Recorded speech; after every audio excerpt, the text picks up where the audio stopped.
Deus pensa, o que Deus pensa sobre emagrecimento, o que Deus pensa sobre estar acima do peso. Muitas vezes a gente vê aí, hoje é muito normal, né? Tem muitas e muitas dietas, muitos tipos e muitas formas de se emagrecer e é prometido por muita gente um milagre, né? Uma forma de emagrecer ali com chás ou com uma dieta diferente, uma dieta baseada nisso, naquilo, baseado na lua, baseado em muitas coisas, né? Existem também alguns desafios de dança, de luta, de todo tipo de jeito, assim como falam sempre de jejum intermitente. É muito normal a gente ver tudo isso, mas também é muito normal a gente ver pessoas tentando e não conseguindo avançar em todas essas coisas. E por que será que não avançam, né? A minha esposa foi convidada, minha esposa é nutricionista, ela foi convidada para fazer parte de um estudo bíblico em que a proposta era exatamente estudar a Bíblia sobre emagrecimento, sobre perda de peso, né? Como emagrecer aí à luz da Bíblia. Por causa da pós, ela não conseguiu ter tempo para participar disso, mas isso me chamou bastante atenção. E eu fui na Bíblia procurar isso. Eu também quis saber o que a Bíblia diz sobre isso, né? Porque talvez você já tenha tentado fazer, talvez você já tenha tentado ajudar alguém da sua família a fazer e não conseguiu muito resultado. Então, o que a Bíblia diz sobre tudo isso?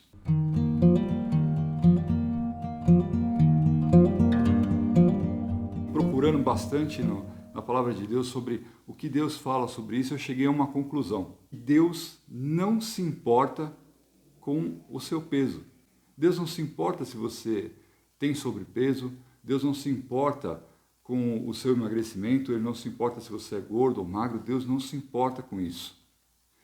E eu não quero que você entenda que eu estou aqui sendo insensível, eu estou falando alguma besteira, eu estou falando aqui o que está realmente relacionado à palavra de Deus. E eu vou mostrar isso para vocês em quatro tópicos aqui, eu vou provar para você que tem isso. Mas no final, eu vou dar uma chave para vocês que tem na Bíblia, que pode ajudar muito nos processos de perda de peso, no processo de ajudar alguém que você ama e que você tem conversado e tem falado bastante ali sobre perder peso, tá?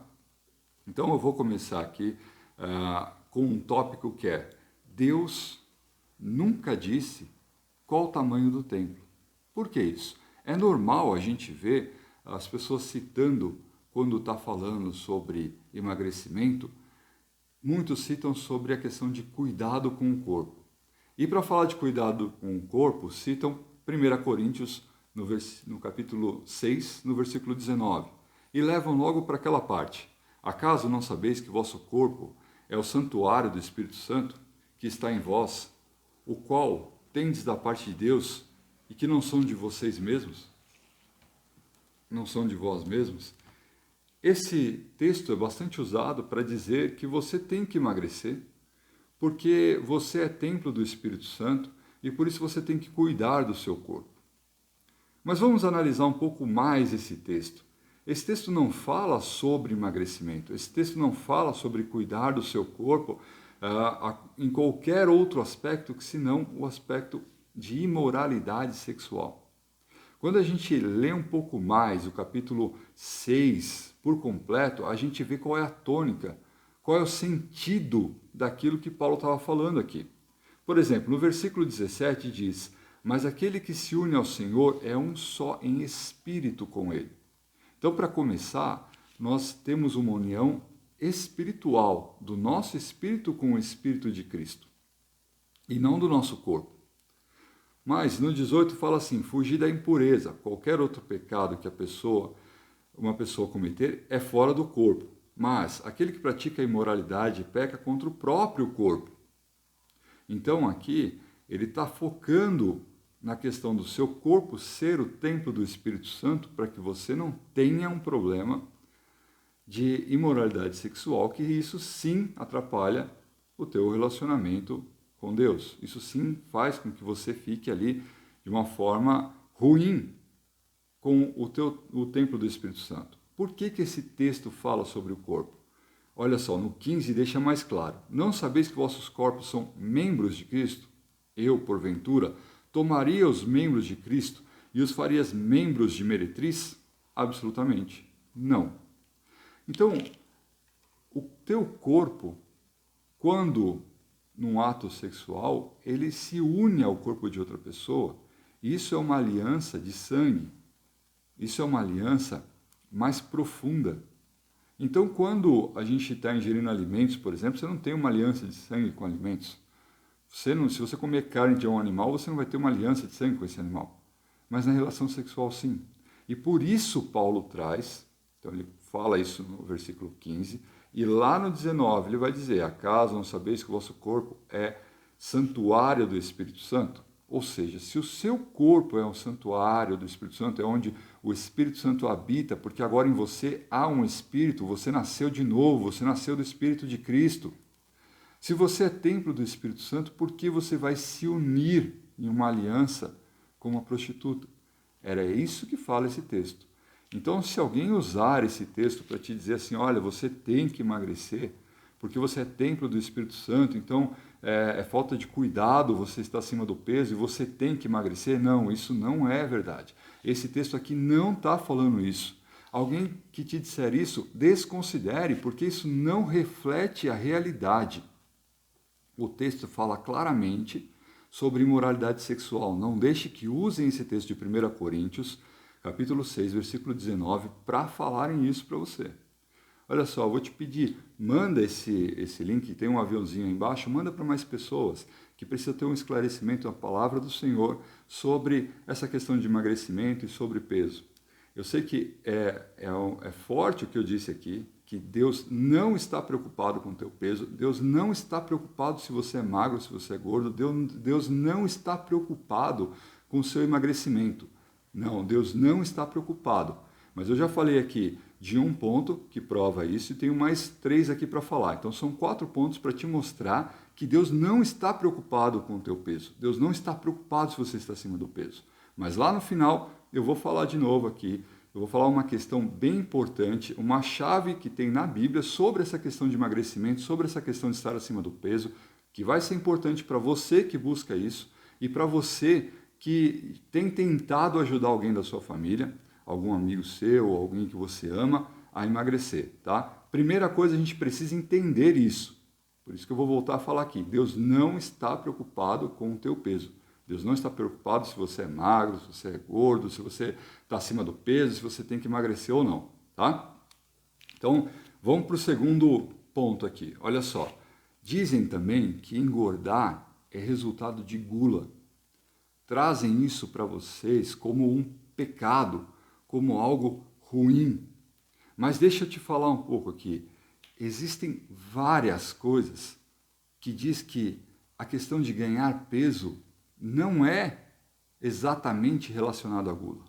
Primeiro a gente tem que entender o seguinte: alguém que pratique a gula não necessariamente está acima do peso. Existem outras coisas como bulimia, por exemplo, hoje, em que a pessoa come e depois vomita. Existem situações em que você pode, em alguns dias, em algumas festanças, como Paulo estava falando ali para os coríntios, quando eles estavam praticando a ceia do Senhor de forma totalmente maluca, de uma forma em que eles privilegiavam as panelinhas deles, e aí eles tinham comidas desregradas, tinham uma questão de até bebedeiras e comida desregrada, e isso faz parte da gula, e não necessariamente aquela pessoa vai ter uma gula constante, por isso ela engordou. Não, tá? A questão de hoje é que tem várias pesquisas científicas, muita coisa que você pode achar, dizendo que a questão de ganhar peso, ela vem de vários fatores. Então, um dos fatores é a alimentação, mas não necessariamente por gula, pode ser só uma questão de estar se alimentando de forma errada. Sedentarismo. Existem muitas pessoas no nosso jeito de sociedade hoje que vivem sem ter esforço físico, porque não precisa disso para ganhar um salário, por exemplo. Tá? Existe uma questão de fatores genéticos. Existem fatores psicológicos, como o estresse, por exemplo, que faz ganhar peso. E existem fatores farmacos. Existe uma questão de remédios que você usa para combater algumas coisas e que te fazem ganhar peso. Então você pode ver, por exemplo, que um dos remédios é a corticoide que pode dar isso. Eu tenho um texto aqui separado, uma fala do Dr. Philip. Ele é chefe em hematologia clínica do Centro Oncológico Antônio Hermínio de Moraes, do Hospital Beneficência Portuguesa em São Paulo. Olha só o que ele diz. O uso prolongado de corticoide causa retenção de líquido em nosso organismo, devido à alteração na eliminação de sódio, o que leva ao inchaço nesse paciente. Como esses medicamentos também podem causar aumento de apetite, isso pode resultar em ganho de peso indesejado. Então são vários os fatores que podem trazer o ganho de peso, que pode fazer a pessoa ter um sobrepeso. Não deixe que alguém te acuse dizendo que você está ganhando peso porque você é guloso, porque você está em pecado. Cuidado com isso. Você mesmo deve analisar a sua vida, e não só porque você está acima do peso, mas todos devemos analisar como nós nos comportamos em relação à alimentação. Isso mesmo que você não tenha um hábito de comer de tudo em grandes porções, mas às vezes alguma coisa que você gosta muito e você come em muitas porções. Mas isso é uma questão sua, interior com Deus, do seu coração, e não relativo ao que alguém pode classificar que um sobrepeso ou não é o fator importante aqui. Tá? Um terceiro fator aqui que nós devemos entender, e esse é muito importante que você coloque isso na sua cabeça, que você frise isso. Tá? Devemos ser imitadores de Jesus Cristo.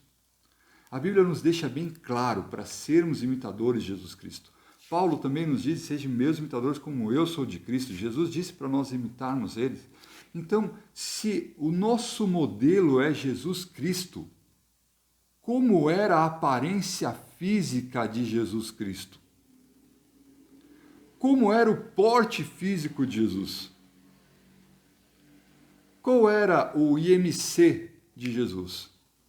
Qual era a altura e o peso dele? Você viu isso relatado na palavra do Senhor em algum momento? Você viu em algum lugar aqui que dizia como ele era?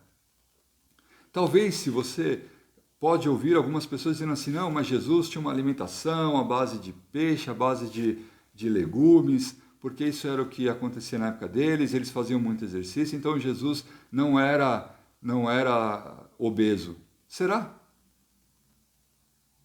Naquela época também existiam pessoas que tinham fartura de alimentação e comiam muito também. E daí? Como que você pode dizer que Jesus não tinha isso? Como que você pode dizer que Jesus é exatamente como é retratado nos filmes, por exemplo? Em que Jesus aparece sempre magro, forte, alto. Quem disse? Nós precisamos lembrar que a única coisa que descreve a aparência física de Jesus não é nem da época dele. Foi escrito muitos anos antes por Isaías, que diz lá em Isaías 53:2, não tinha aparência nem formosura. Olhámo-lo, mas nenhuma beleza havia que nos agradasse.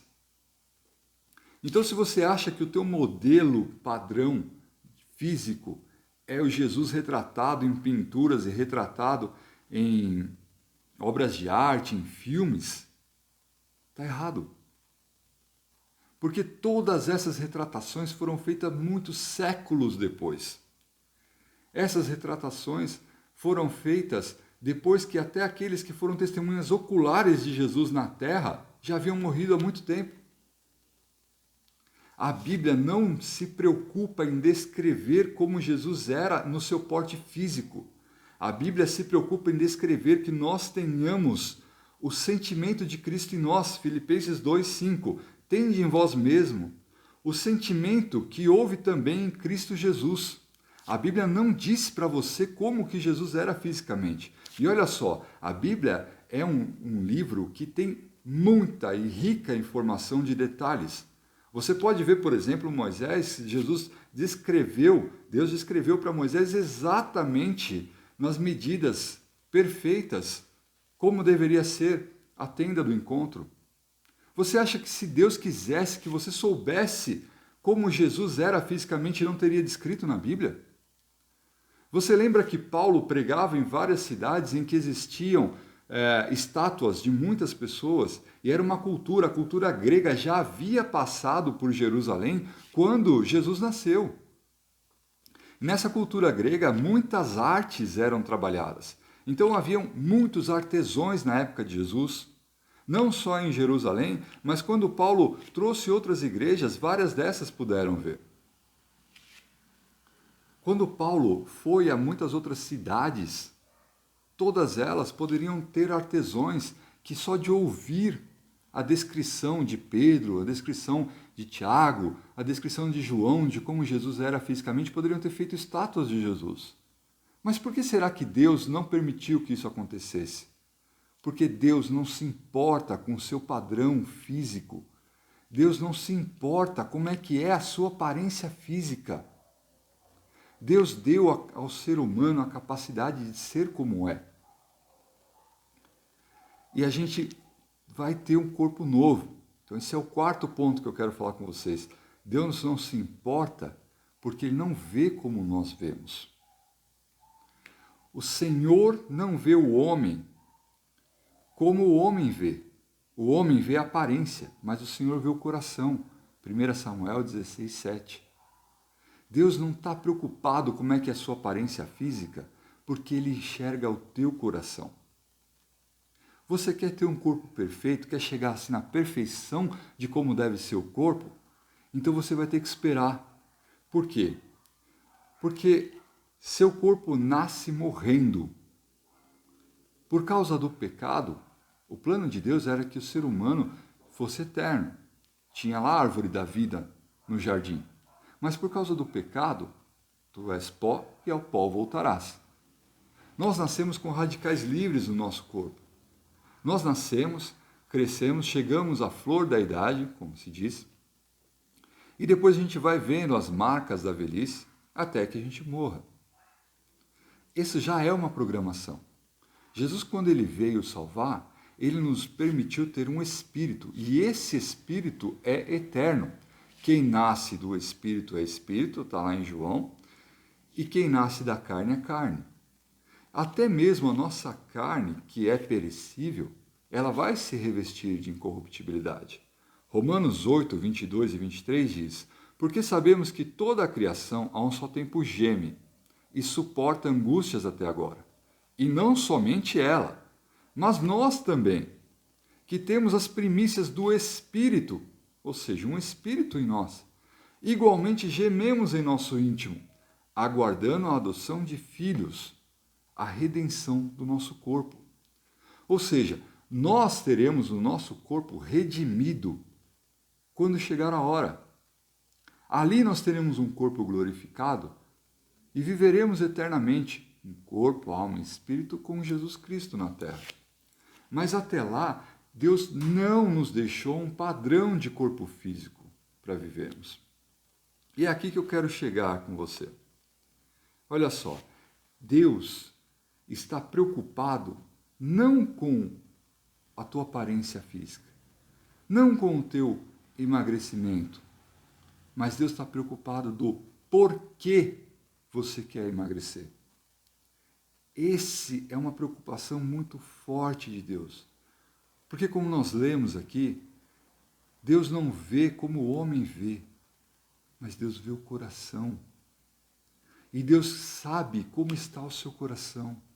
E é isso que preocupa Ele. Por que você quer emagrecer? Você quer emagrecer talvez pela opinião de uma pessoa? Pela opinião de alguém que te disse que é importante que você emagreça? Porque alguém disse que você precisa emagrecer? Porque de repente alguém diz que se você não emagrecer, você é uma pessoa relaxada? Talvez o teu marido ou tua esposa disse que está incomodando você, está acima do peso. Talvez a tua mãe te explicou: olha filha, você não deve engordar, porque mulher quando engorda é porque é relaxada. Talvez o teu pai te disse alguma coisa assim. Será que é isso que está no teu coração e gera em você a motivação de querer emagrecer? Será que você acompanha as tendências da moda, acompanha o que está aí na mídia, e você entendeu que você está fora de um padrão? Será que esse é o motivo de você querer emagrecer? Porque você está fora de um padrão? Será que você se acha feio? Será que você se acha feia? Deixa eu contar uma história para vocês.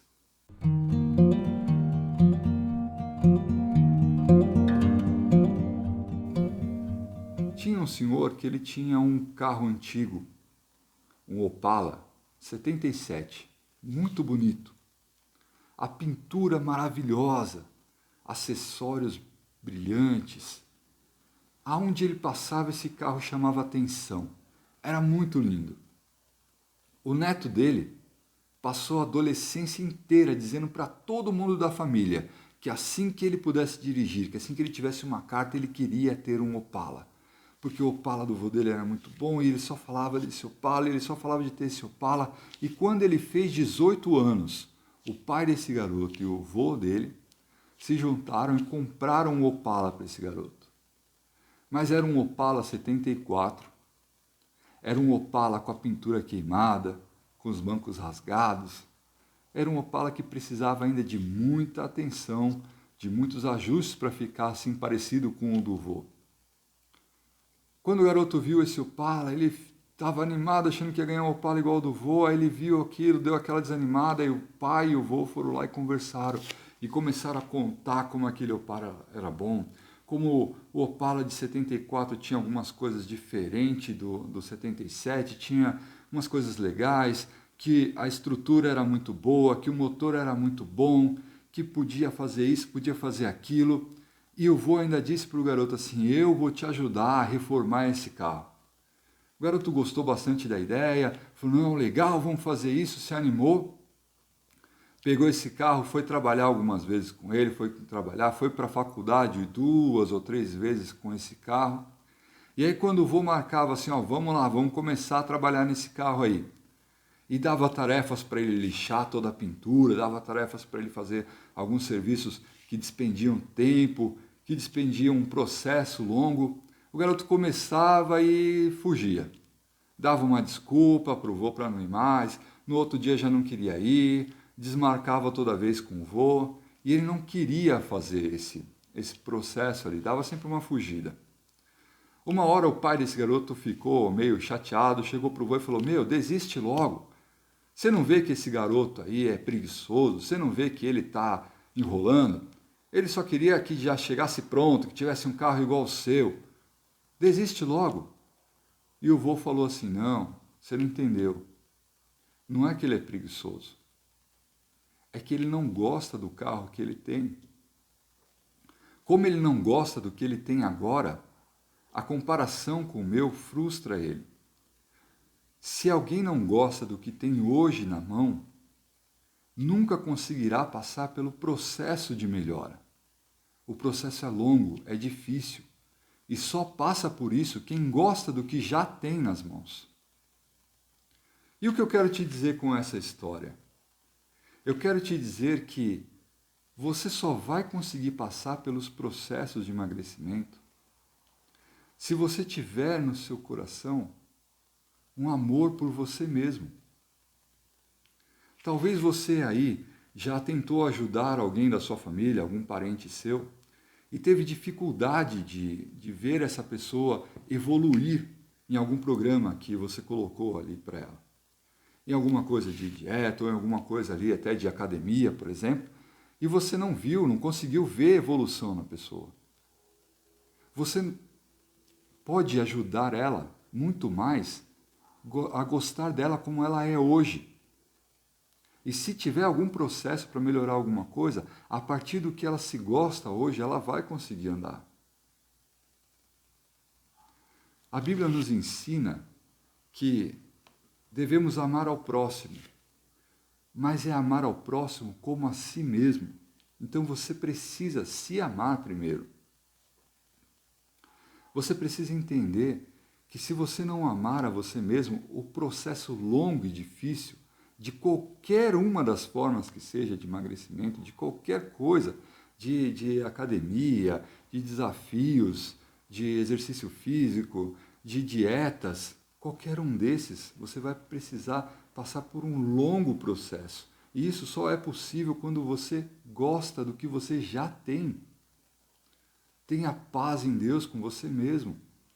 E se alguém tem te falado alguma coisa e te trouxe uma motivação de emagrecimento que não faz parte daquilo que é verdade de Deus para você, você está partindo de fé em mentira. Isso vai gerar frustração. Isso gera que muitas vezes pessoas passam ali por processos difíceis de emagrecimento, conseguem emagrecer, mas volta de novo, porque o motivo não foi certo.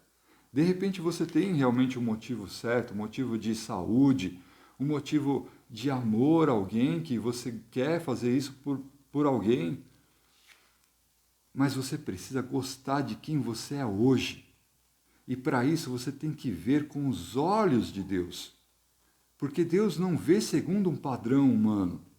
Deus não vê segundo uma moda ou o que alguém diz. Deus vê segundo o seu coração. Lembre-se que quando você nasce de novo, você tem o poder de estar assentado em regiões celestiais com Jesus Cristo. E de lá você consegue se enxergar e ver como Deus vê. Então comece a orar e pedir: Deus, me mostra como você me vê. Porque a partir do amor que você tiver por você, a partir do momento que você gostar de quem você é, porque você se enxerga como Jesus enxerga, aí você pode passar por qualquer processo, por mais difícil que seja, e você vai ter grandes resultados. Quero orar por você agora. Deus poderoso, te louvamos, Senhor, pela Tua palavra. Te louvamos, Senhor, porque tudo aquilo que precisamos para as nossas vidas está escrito na Tua palavra.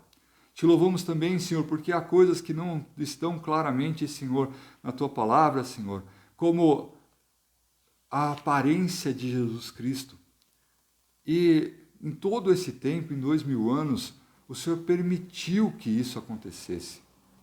O Senhor nos deu, Senhor, o privilégio de saber sobre características do amor de Jesus, de como que era o seu sentimento, de como ele andava na terra, das coisas que ele fazia, do jeito que ele agia com as pessoas. Mas o Senhor não permitiu que ninguém escrevesse sobre características de porte físico, sobre um padrão físico de como Jesus era. O Senhor não permitiu que, mesmo tendo tantos artesãos, tantos artífices em tantas artes, que houvesse hoje uma estátua de Jesus, feita ali na época de Jesus. O Senhor não permitiu isso para que nós não tenhamos um padrão para alcançar, porque todos os nossos corpos são para a Tua honra e Tua glória. Porque, independente da nossa forma física, independente de características físicas, o Senhor se importa com o nosso coração e nos deu algo muito maior, que é o nosso espírito. Deus, com o nosso corpo hoje, nós temos, Senhor, o poder sobre a criação, porque o Senhor deu a terra aos homens, como dizem Salmos. E o Senhor não deu a terra aos homens que tenham características físicas desse ou daquele jeito. Até mesmo os anaquins no passado, que eram gigantes terríveis, que aos olhos dos portes físicos dos seres humanos, esses gigantes poderiam se achar muito melhor do que qualquer outros pelo seu porte físico. Mas o Senhor permitiu que o povo de Israel destruísse todos eles, porque eles não adoravam a Ti, mas se engrandeciam em quem eles eram. Deus, o Senhor nos vê de uma forma diferente. E eu te peço agora, Senhor, a todos esses que estão assistindo, Senhor, essa live, Senhor, essa gravação, que o Senhor revele aos olhos deles como você os vê. Porque a forma que você nos vê, Jesus, é maravilhosa. Está além das nossas ações, está além do nosso passado, das memórias daquilo que a gente fez ou deixou de fazer. Você nos enxerga em nossas essências. Você também enxerga, Senhor, as intenções do nosso coração. Deus, você sabe por que quem está assistindo isso tem o desejo de emagrecer, ou porque se incomoda, Senhor, com o seu sobrepeso, ou com a forma física que essa pessoa tem hoje. Deus, revela a forma que você vê, para que a pessoa goste de si mesmo, para que a pessoa parta, Senhor, de já, do como ela é hoje, goste de si mesmo e siga em frente, para que possa enfrentar qualquer processo que precisar enfrentar na vida, seja de emagrecimento, seja de crescimento profissional, seja de crescimento pessoal nas áreas financeiras, nas áreas espirituais, nas áreas de conhecimento, que ela consiga, Senhor, progredir pela tua mão de poder, pela alegria de se ver como você vê, Jesus. Amém. Deus te abençoe. Espero que esses entendimentos, isso que foi falado aqui, toque no seu coração, que você consiga refletir o real motivo que você quer emagrecer, ou que você tem insistido com alguém da sua família para entrar num processo de emagrecimento, que você reflita sobre isso, que você reflita como é você aos seus olhos e como Jesus te vê. Deus abençoe. Até o próximo.